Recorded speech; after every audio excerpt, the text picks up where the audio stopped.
Selamat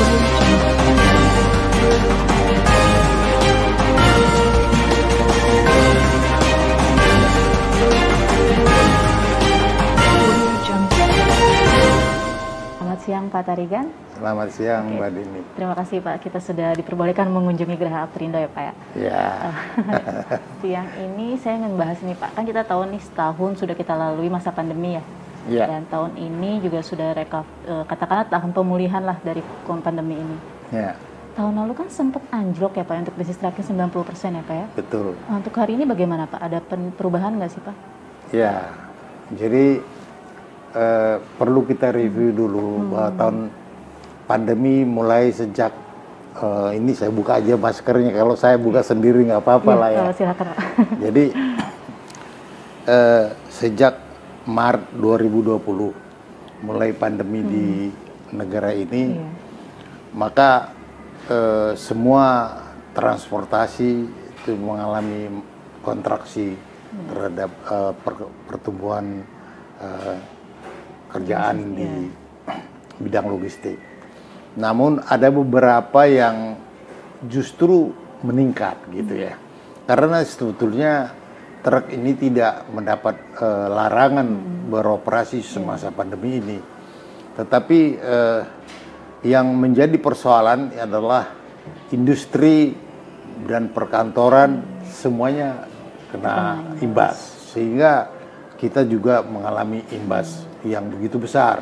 Secara rata-rata kita terkontraksi sebesar 60%, hanya 40% yang berjalan. Namun demikian truk yang kecil-kecil yang melayani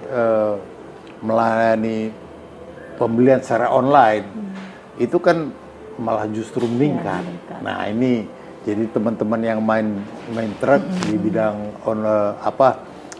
marketplace, supply chain begitu dia meningkat.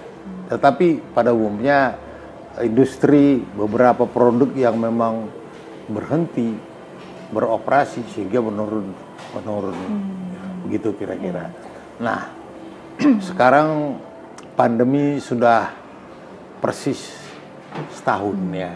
Nah ini bagaimana sebetulnya recovery terhadap pekerjaan kita, bahwa truk ini dibagi atas 3 jenis lah.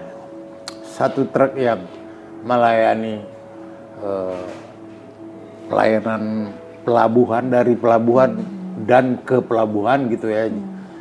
Kemudian satu yang di luar pelabuhan. Tapi di luar pelabuhan ini juga dibagi juga atas yang tadi yang melayani retail, kemudian yang melayani distribusi dari gudang ke gudang maupun dari kota ke kota. Nah ini masing-masing truk ini berbeda dampak yang terjadi, kira-kira begitu Mbak Dina. Oke, selama itu kan pasti juga ada perbedaan nasib dari kayak pengemudi dan armadanya tuh Pak yang ke parkir lama kan. Nah itu nasib mereka bagaimana tuh? Nah tentunya truk ini pengusaha truk ada yang survive, ada yang tidak survive gitu ya. Bagi yang survive masih bisa terus langgeng ke depan, jalan lancar sambil menunggu perkembangan selanjutnya. Tapi kalau bagi yang tidak survive ya harus segera melakukan tindakan-tindakan preventif untuk mengantisipasi supaya jangan bangkrut gitu ya. Ya itu yang dialami oleh pengusaha truk sehari ini. Tetapi bantuan pemerintah kepada pengusaha truk, karena truk umumnya pengadaannya selama ini adalah melalui leasing, telah dibantu oleh pemerintah memberikan suatu kebijakan relaksasi terhadap pinjaman kepada pengusaha, sehingga ada yang kelonggaran bahwa mereka tuh cukup membayar bunga saja, cicilan pokok ditunda. Ini yang kami terima selama ini. Itu kira-kira. Oke, berarti dari pemerintah hanya memberikan keringanan saja ya Pak, tapi tapi tidak ada memberikan insentif untuk meringankan pembisnis truk ini ya Pak ya? Nah, ini yang agak sedikit perlu mendapatkan perhatian, karena begini, ini selama ini kan boleh dikatakan pengusaha truk ini sebagian armadanya tidur gitu ya. Nah, tetapi ketika recovery sedikit aja, khususnya di daerah pelabuhan, kita lihat tingkat kemacetan yang kita hadapi, persoalan-persoalan begini.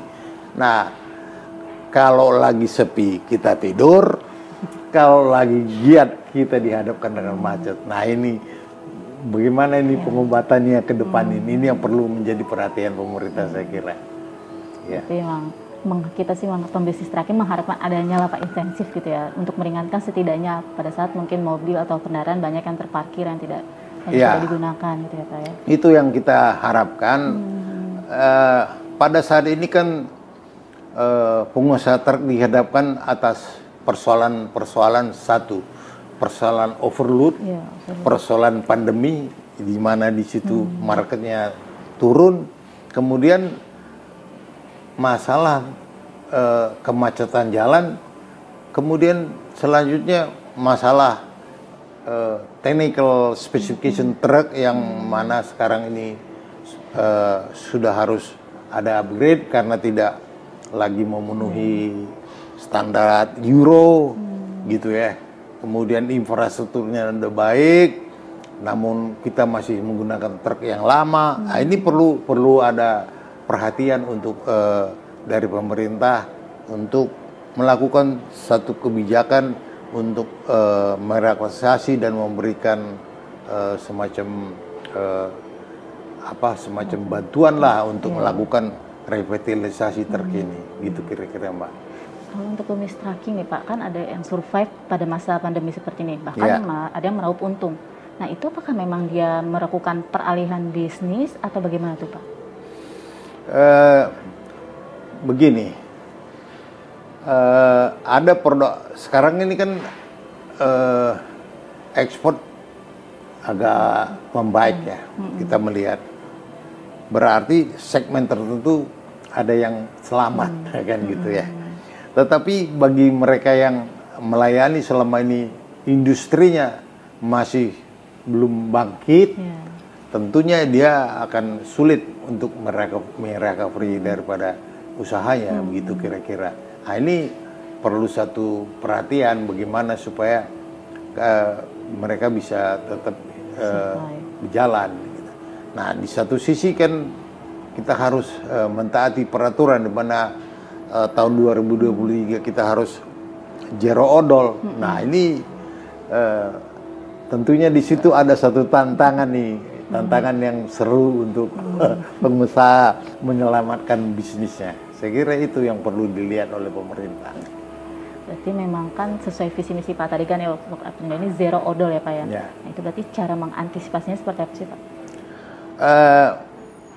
Begini, kita sebetulnya melihat bahwa kebijakan untuk zero odol ini adalah long term visi yang perlu kita lihat, bahwa di mana kita harus bersaing di dalam perdagangan internasional ini, jangan kita sampai menjadi korban daripada perdagangan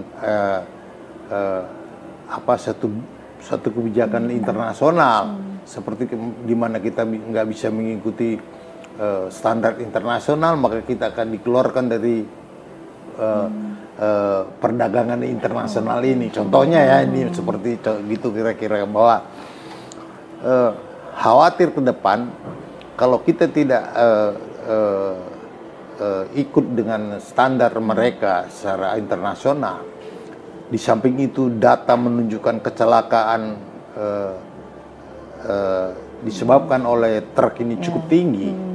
Maka saya khawatir ke depan kita diisukan bahwa truk yang tidak berkeselamatan produknya nggak perlu dibeli, gitu ya, kira-kira begitu ya. Jadi, nah ini ke depan sebetulnya kan. Di samping itu juga pemerintah kan kehilangan 41 triliun untuk kerusakan jalan diakibatkan truk. Oke, kita aminin aja itu. Lalu kemudian 41 triliun ini kalau sudah tidak zero odol, kan berarti ada saving. Nah, saving inilah digunakan untuk mereduksi beban-beban pengusaha truk. Ya, pajak-pajak, seperti itulah kira-kira. Dan kita harapkan bahwa ya pembebanan biaya-biaya tol yang sedemikian besar gitu.